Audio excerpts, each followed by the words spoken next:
liberal feminism before the suffragettes. So we've already talked a little bit about the premises of liberal feminism, Enlightenment, and liberalism in general. So let's talk about some of the early thinkers before we get into the U.S. movement and suffragettes in general. So the three thinkers that the reading focused on in terms of early liberal feminism are Wollstonecraft, J.S. Mill, John Stuart Mill, and Harriet Taylor Mill. And we're really looking at these three thinkers from the perspective of sexual reformism. Now, their thinking and their writings on liberal feminism were much broader than this one particular lens, but given the time and space and scope that we have here, we're just going to focus on this one lens. Now, the foundation for sexual reformism from these three authors is really the notion that we need to rethink the way we educate women in order to change the sexual politics between women and men. If women and men are to be equal partners in terms of heterosexual relationships, whether they be marital relationships or otherwise, then we have to change the way we educate women.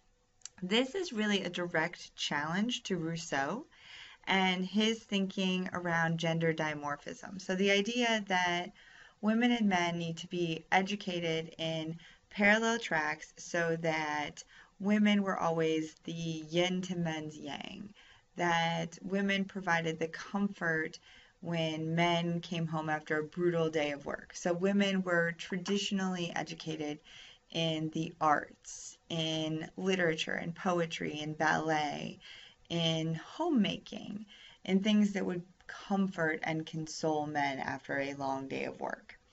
Wollstonecraft, Mill, and Harriet Taylor all rejected this idea, with saying that in order for women to be really equal partners and to truly provide the kind of contributions to society that we should want and value, then women's education needed to not just be of comparable value, but be truly equal and the same as men's education.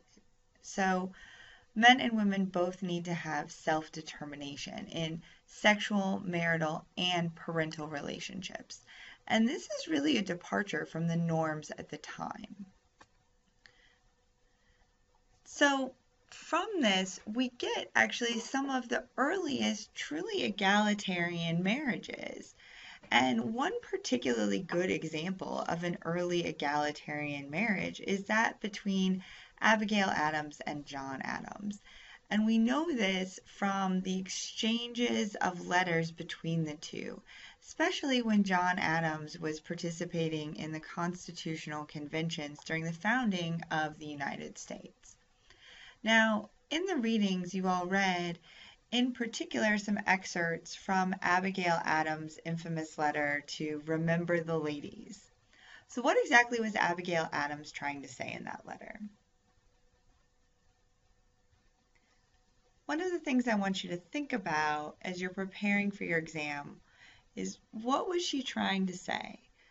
In Remember the Ladies, she's really getting at this notion of how it might change not just the future of the country for the particular women of the moment, but really the dynamics of the country in perpetuity and the dynamics of democracy globally for John Adams and the Constitutional Convention in general to consider giving more equal rights to women, whether they be voting rights, but even just minimal property rights at this time would have been a huge departure from what the norms were in many places. So let's consider John Adams' reaction, keeping in mind that this is regarded as one of the more egalitarian marriages, that we can point to of this era. Nevertheless, John Adams's reaction isn't exactly something that we would respect now as the reaction of a husband who truly values, appreciates, and respects his wife. So did he really consider her view at the Constitutional Convention? Based on the reading of this letter? Probably not. In fact, we know, without having to read the Constitutional Convention transcripts, which I'm not asking you all to do, we know that he did not. And if we actually turn to those, we also have proof that he did not. But let's think through an alternative history. How would the United States have been different had John Adams taken this consideration to the Constitutional Convention? Would the United States, had women's rights been instituted from its inception, been a very different place than it is today? And in what ways would it be different? Some things to think about. So what were some of the legal constraints that remained in place because women were not given that consideration? They were not given the right to vote, nor were property rights extended under the Constitution. Well, some important rights that women didn't have were based on the doctrine of coverture. So what did the doctrine of coverture do, or how did it limit women's rights? Importantly, it essentially said that women were perpetually legal minors, that women went from being under the legal guise or the legal parentage of their fathers to being under the legal parentage, essentially, of their husbands. That the legal responsibilities for a woman went from father to husband. And so if you are perpetually under the responsibility of a parent, you don't have ownership. You don't get to own property. You don't have control over your own body, your own self. So you don't have autonomy. Furthermore, there were particular prohibitions on work. So for example, in this era, there were states that had limitations on particular professions. In the state of Illinois, women could not be lawyers well into the late 1800s. There were prohibitions on many other professions that women just simply could not have access to. And even within professions that women were allowed to have access to, there were limitations on work hours. In ways that would be similar to the way you might limit work hours on children, keeping in mind that children were allowed to work. So we're going to come now to the Grimke sisters, who wrote about the idea of women as toys and really rejected the notion of the time that women could and should be treated as playthings, things to be possessed, to be treated as toys, and really to be ornamental in society. This echoes Wollstonecraft's writings in which she compared women and women's treatment in society to caged birds.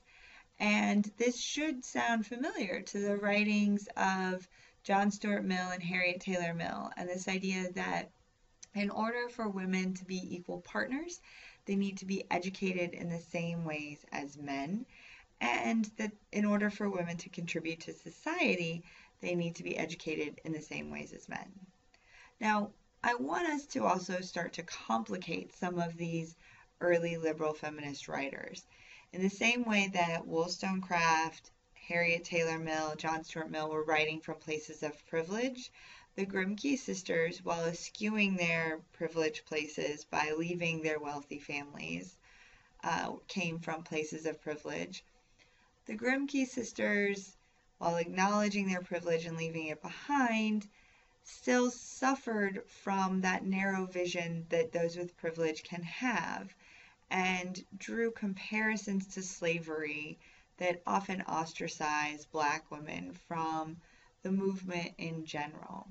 So by comparing the limitations placed on white women and the caged bird metaphor to slavery, that really limited the access of Black women to joining the liberal feminist cause at the time.